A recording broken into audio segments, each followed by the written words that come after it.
welcome to Adventure Recapped. Today, I want to play a game. It's a recap game and spoilers are involved, so watch out and take care. This is Saw. Adam wakes up in a tub of water. He flails like anyone would, which triggers the tub to drain. We watch a glowing object wash away with the water. He cries out, then learns he isn't alone. Dr. Gordon is also in this room. He finds a switch and turns on the light. They're both chained to pipes on opposite sides of each other. In the dead center lies a dead body covered in blood, holding a revolver and a tape recorder. Gordon and Adam figure out there's an envelope in their pocket which contains a tape, but Gordon's envelope also includes a bullet and a key. The key does not unlock his shackle. With Gordon's help, Adam is able to retrieve the tape player from the dead body. A distorted, frightful voice narrates these things. Adam is a voyeur. He loves watching people, but is he going to watch himself die, or is he going to do something about it? Dr. Gordon's tape contains instructions to kill Adam before 6 o'clock, or his daughter and his wife will die, and he will be left there to rot. We learn that the mastermind behind all of this is known as Jigsaw, a nickname given to him by detectives because he leaves a jigsaw behind on the bodies of every victim who fails to survive the game he places them in. Each game is unique and custom tailored to the wrongdoing that Jigsaw feels justified in having them participate in, while facing the consequences of their actions. Thus far, there's only been one known survivor, Amanda, who also is a drug addict. Brainwashed by her experience, she thinks that she's a better person now because of the game. Dr. Gordon is a person of interest in this case because they found his pen at one of the crime scenes. Unfortunately for Dr. Gordon, going public with his alibi would also be admitting to infidelity against his wife. The question now becomes, with Dr. Gordon in that room with Adam, clearly a victim of Jigsaw's games, how did his pen end up at one of the crime scenes? Adam and Dr. Gordon investigate the room as best they can. Adam finds saw blades in the toilet lid, but they're too weak to break the metal. Dr. Gordon realizes that the saw blades aren't for the chains, but for their feet. Dr. Gordon's ability to thoroughly analyze both the room they're in and the situation in order to uncover important useful things regarding their captivity causes Adam to get paranoid. He picks up a broken piece of glass and threatens to cut Dr. Gordon if he doesn't tell him everything he knows. But when he holds out the glass, he realizes it's a double-sided mirror. He throws rocks at a mirror laid over the back wall, and they find a camera on the other side. Between that and the saw blades and everything else, there's a part of Dr. Gordon that has to admire the genius behind all this. He says nothing is without purpose. Brings up something Jigsaw said on the tape about an X. He says that's what they should be searching for right now. It's gotta be there somewhere. Dr. Gordon recalls the last thing he said to his daughter.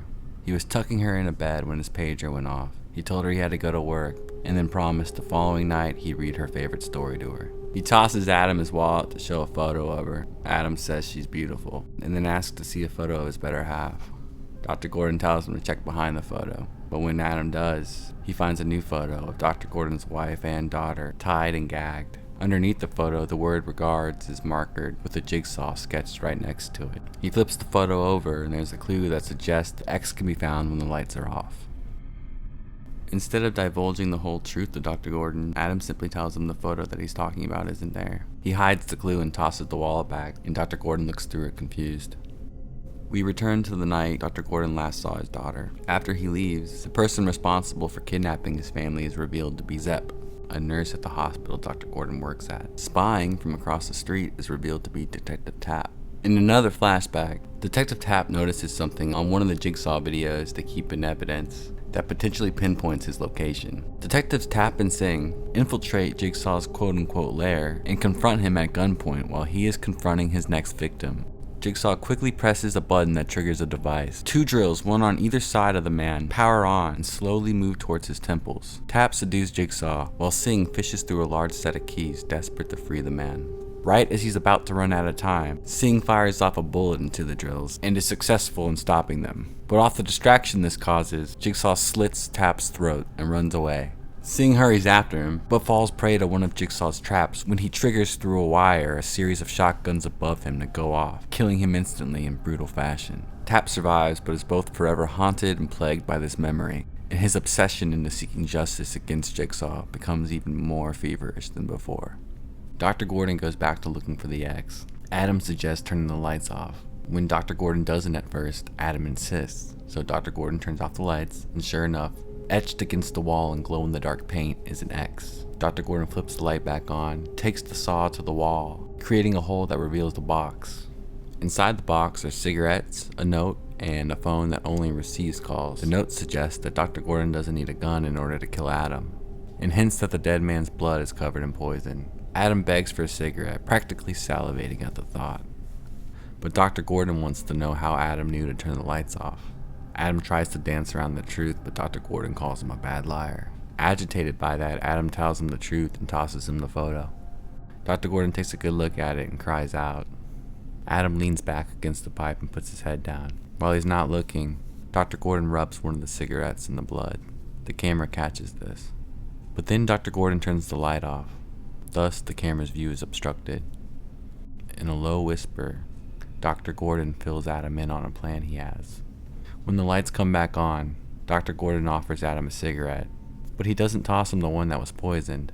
Adam takes a few drags, and then he poorly acts as if he's just been poisoned. While he lays there fake dead, something is triggered to shock him and prove that he's not dead. It's almost 6. Time's almost up. Dr. Gordon receives a phone call. He's forced to listen to his crying daughter, and then the phone is handed to his wife. She tells him not to trust Adam, that Adam knows who he is. Click. Dr. Gordon takes a second to break down when Adam asks if his family is okay. Dr. Gordon demands to know what his wife meant when she said that Adam knew exactly who he was.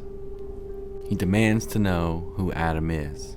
When Adam says that he knows who Adam is, Dr. Gordon calls him a liar. This is when Adam says they're both liars. He reveals that his profession is to take photographs of rich people like Dr. Gordon when they choose to cheat on their wives with their secretaries at seedy motels, while they lead other people into thinking that they are at the hospital working late, like last night. Curious, he asked Dr. Gordon what went on in that motel room. Turns out Dr. Gordon didn't cheat on his wife. Almost did, but he couldn't go through with it.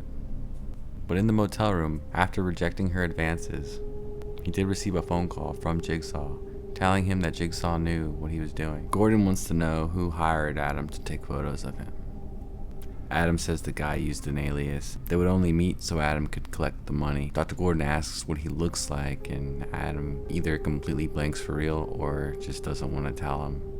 In a completely dismissive tone, Dr. Gordon completely gives up on the concept of being able to rely on Adam for anything anymore at this point. Adam finally says he's a tall black man with a scar around his neck.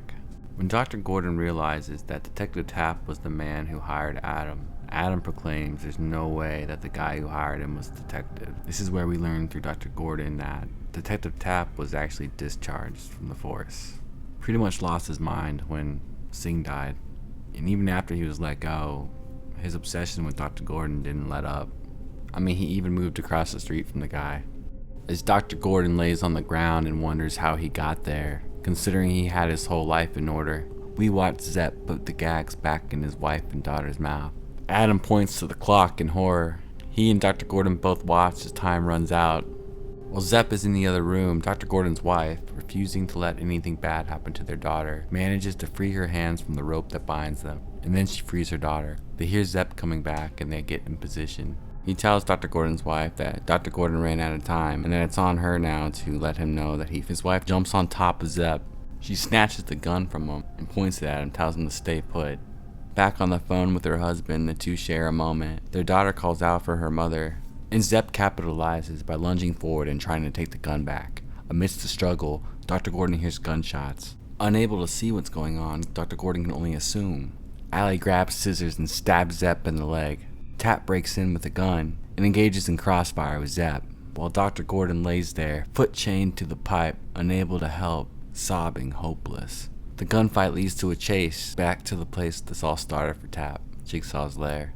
Things get worse for Dr. Gordon when the phone rings again, but it's out of reach. Adam begs him to calm down, but Dr. Gordon tells him to shut up, that his family needs him, and he can't do anything, because he's stuck there. And then he snaps, but then he realizes that he's only stuck there by choice. Like everybody before him that played this stupid game, their life was in their hands determined by the choices that they made. So he takes a saw and he starts to saw off his foot. All while Adam watches, all while the phone rings that he can't reach, all while Zepp gets chased by Tapp. He manages to cut his foot off. Zepp manages to kill Tapp.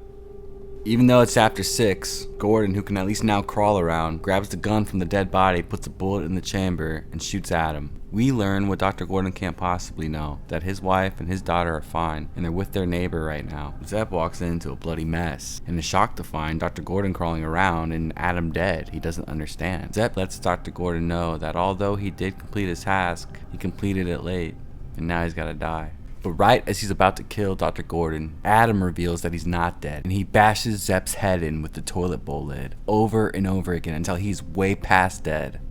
Dr. Gordon and Adam embrace, and Dr. Gordon tells him that he needs to go get help, but he promises Adam that he'll return.